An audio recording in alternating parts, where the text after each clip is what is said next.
বাবা, তাতান ওর জন্মদিনের জন্য কি এক্সাইটেড ছিল। শেষমেশ জন্মদিনটা চলে এসেছে। জন্মদিনে মামার কাছ থেকে নিয়েছে এই খেলার বোর্ডখানা, অনেকগুলো খেলা একসঙ্গে, আর এই পেন্সিল বক্সটা, বেশ অনেক রকমের রং।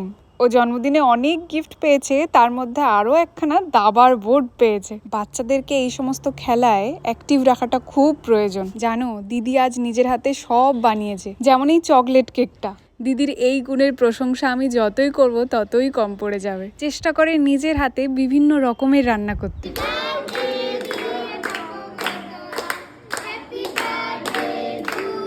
তপব্রত, তুমি জীবনে অনেক উন্নতি করো। দিদি চকলেট কেকটা দারুণ বানিয়েছে। আমাদের মেয়েদের মধ্যে, বা মেয়ে বা শুধু বলছি কেন, ছেলে মেয়ে নির্বিশেষে আমাদের মধ্যে এমন কিছু কিছু গুণ থাকে যেগুলো এই সাংসারিক চাপে, ব্যস্ততার মধ্যে চাপা পড়ে যায়, কিন্তু সেটা হতে দেওয়া উচিত নয় আমাদের নিজেদের জন্য। তোমরা কি বলো জানিও। চলো, সবাই ভালো থাকো। আজকে তাহলে আসি, দেখা হচ্ছে কাল।